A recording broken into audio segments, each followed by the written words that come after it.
ഈ കല്യാണത്തിന്റെ മുഴുവൻ ചെലവും അത് ഞാൻ വഹിക്കും.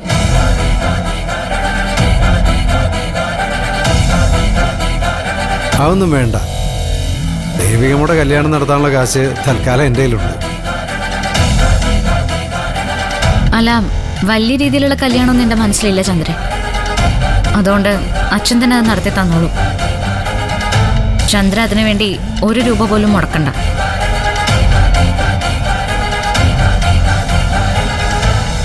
അച്ഛനില്ലാത്ത കുട്ടിയാ ഞാൻ. ജീവിതത്തിൽ തനിച്ചായി പോയവള്. നിങ്ങളാ എൻ്റെ ബന്ധുക്കള്. നിങ്ങൾക്കൊക്കെ വേണ്ടി എന്തെങ്കിലും ചെയ്യുമ്പോഴാ ആരെങ്കിലുമൊക്കെ എനിക്ക് ഉണ്ടെന്ന് തോന്നാറ്. ദയവ് ചെയ്ത് ആ അവസരം എനിക്ക് നിഷേധിക്കരുത്.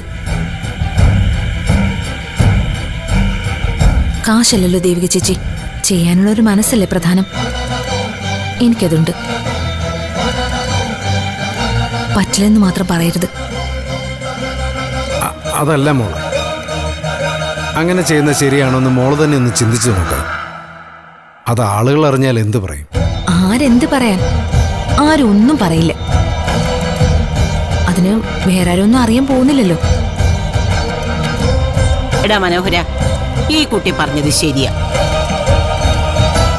ഈ മോൾക്ക് അങ്ങനെ ഒരു ആഗ്രഹം ഉണ്ടെങ്കിലേ അത് നടത്തി കൊടുക്കേണ്ടത് നമ്മുടെ കടമയാ.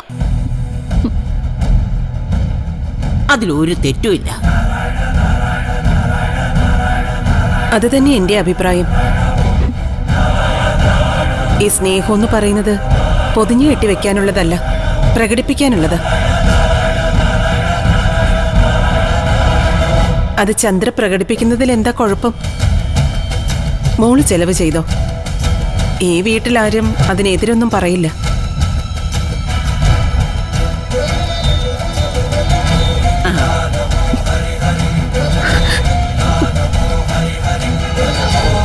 ഇതറിയുമ്പോ എന്റെ അച്ഛന്റെ ആത്മാവ് സന്തോഷിക്കും.